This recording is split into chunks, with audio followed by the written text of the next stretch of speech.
I wanted to try and get the story out of you. Uh-oh. I can't remember the band, but the band where you get it was like someone got arrested in New York, wrongly arrested, and then banged up in prison.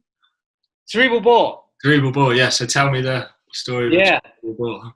Cerebral Bore, Scottish death metal band, Dutch female singer, Yeah, just completed a US tour. And it was, I mean, most tours, most European bands, either the tour starts or ends in New York. yeah, Actually, some bands, maybe if it's New York's in the middle of the tour, they always request a day off after New York because they want to party to 4 a.m. or whatever. Um, so their tour just finished, and right around that time in Long Island, which is the county east of New York City, there was a guy hooked on Vicodins or Xanax, one of them prescription pills, yeah. drug addict, and he was robbing drugstores, chemists, pharmacies, whatever you call them in the UK and Europe, whatever. He was robbing them, and the difference is most junkies are like, give me the fucking drugs, man, and then they run off. Yeah. He was shooting people because he was obviously desperate and panicky or whatever. So he'd shot and killed a few people, like customers, workers, whatever. So Long Island police were on high alert for this guy. So anyway, they finished their tour. And they wanted to have a night out. And for some reason, I think I had an early meeting the next day. And I know drinking with Scottish people, you're not going to have an early meeting the next day. And it's game over. So there's a famous metal bar here called Duff's. And I know the owner, Jimmy Duff. And I said, listen, Cerebral Bore coming. Some of my staff are coming.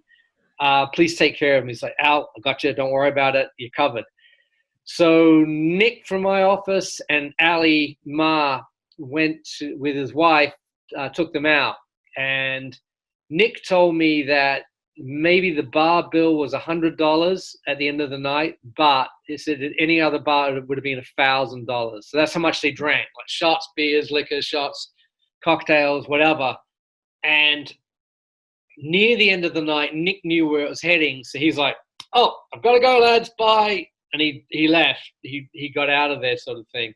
Yeah. So the bar closes 4 a.m.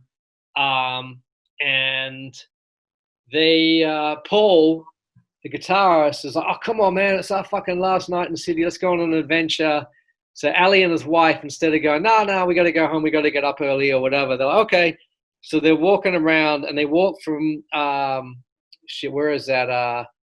Williamsburg up into Greenpoint. So it's 4 a.m., 5 a.m. walking around, and they wanted to get sandwiches. I mean, there are a lot of like late night bodegas or whatever that do like gourmet sandwiches. And it sounds crazy, but you eat one and it mops up all the booze in your stomach. So next day you wake up, good to go, sort of thing. That's what I love about New York is those little hot dog stands everywhere. Right. Yeah, I wouldn't recommend one of those at 4 a.m. But anyway, so they're walking to try and find a sandwich place open. And there's I think it's a Dwayne Reed, which is like think Boots the chemist sort of thing, right? Yeah. And imagine you're like, what do you call it? The opening staff of the drugstore. Yeah. So there's the sliding those doors, and Paul sees them. He's like, pulls them open. He gets into the store, and he's just picking up things, like picking up random things and playing the fool, and they're all like outside laughing, like, ha, what a funny guy, drunk, whatever. But what they didn't know was, the opening staff, they're in the back room like, oh my God, there's like a crazed man in the store. Is this the Long Island killer? So they're hitting the, whatever, the silent alarm or whatever. Yeah. They're hitting the silent alarm for the police to come, whatever. So Paul pulls the doors back. I mean, because they weren't closed completely, they were ajar. So someone was in there, maybe in the back room making a morning coffee or just getting setting up the cash registers, who knows. So they leave there and they carry on and they walk a couple more blocks and they find an all-night gourmet sandwich shop, and they're in there and they order the best sandwiches ever.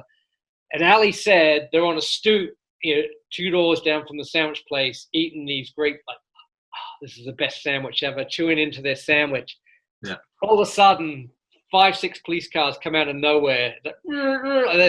And Ali said, this cop just runs up and just slaps this like $9 sandwich out of his hands and like face first on the concrete, cuffed, big SWAT team guys, leaning on them, cuffing them, everything. And I'm used to turning up in the office because, like I said, I like my hours are officially 10 a.m., but I always like to get there before 10 to get a jump on the day, to be ready to work when 10 a.m. comes. You're already ready. Yeah. So I'm used to walking in and then staff coming in like, oh God, I'm so fucking hungover, kill me or whatever. I'm used to that. Like, they traipse in at 10:30, just fucking, fucking dry mouth, fucking head killing them, whatever. So I'm working away. Everybody turns up, and there's no Ali. I'm like, all right. He obviously a big night last night. He'll probably traipse in at 12 or whatever. Yeah. And eventually his wife rings up, Suad, and I'm like, hello. I was like, how you doing? It's like, not very good actually. I'm like, okay, what's wrong? So, well, actually, I'm in jail. I'm like, yeah, sure you are. Yeah, ha, big joke. Pull the other one. I said, no, we're in jail. I'm like, what? What are you in jail for? So, I can't talk now. I got to go, whatever. Like, what the fuck? So I'm thinking, like, like drunk and disorderly, or the drunk tank. You go, tell them you're drunk, they chuck you in jail. We sober up in the morning. Like, get the fuck out of here, man. Don't come back. Slapping the wrist and you're out the door. So I messaged Dig. I'm like, mate, fucking Ali and all that. They've been arrested. They're in the drunk tank. Yeah. Like, it's nothing serious. I'm sure within an hour they'll turn up at work, sort of thing, right? Because I still had Paul's bags next to my desk. Paul and Kyle, and as it happened, Som and Alan, the drummer, Som the singer, at 2 a.m. or 3 a.m., they're like, you know what? Like, I want to get some sleep. We got a flight back in the morning, back to Scotland or whatever, or back to Europe. They left for the hotel, so they weren't embroiled in all of this. So I messaged Digger, look, here's what's happened. They've been arrested. I'm sure it's just a drunk tank. They'll be out in a couple of hours. Nothing to worry about. No reply from Dig. An hour later, email comes through and he's got screenshots and it's like a felony tracker, or like you can track, like shit, my mate's been arrested. You can track what they've been charged with online. Yeah. And it's like felony charges. Because it's like, it's like you wouldn't walk into a bank and be like, ha ha ha, like play the fool, because they're like, oh, you're obviously trying to rob the bank. So doing stuff similar to that in a drugstore, because of the nature of drugs and the dangerousness and whatever else. Dangerousness, is that even a word? But because of that, it's just as serious as playing the fool in the bank. Yeah. So they're all on felony charges of this, that, and the other. And like, holy shit. So next morning I get to work, still no sign of them. So I know the police station they called from. It's in Greenpoint, Brooklyn. So I call up and said, yeah, my friends are in there. And they said, well, I can see the holding cells from here. There's no one in there. They either got released last night or they got sent to the Tombs in Brooklyn or whatever, which is like really, really, you don't want to be going there, sort of thing. Yeah. And they got there and they were held there until a judge could see them. And basically it was cells in Brooklyn. Yeah. Like it's all like gangs and, if you're not part of, I think probably what saved them from getting a beating was the fact that they all clearly had foreign accents. And Ali and Suad hadn't been in New York that long at that point, had they? Maybe 6 months, 7 months. Wow. But you wouldn't wish going there on your worst enemies. It's not a pleasant place to go, sort of thing. Yeah. And basically, they were in a cell. Suad got separated. She had to go to the women's cells. They were in the men's cells, but it was like 3 of them and 40 gang members in a cell. And people are like, what the fuck, you want to fight? Like, no, we're Scottish. Oh, okay, Scottish. Yeah, all right, that's cool. But, basically it was like, none of them, I think they literally did have the sneaker to sleep on, as you were saying. But it was like, right, let me get an hour's sleep, but you keep guard so they didn't get raped or fucking bashed or whatever. But it was bad, really bad. Yeah. And, of course, the day after they got let out, he had to go home, Ali had to go home and shower and get a good night's sleep. So he'd be basically being awake for 48 hours or whatever. So hugely traumatic experience. And I think that they were out on bail, and because of that, Paul and Kyle, Yeah, because Som and Alan had gone back. They had to use their tickets. They had to leave. They'd gone back home.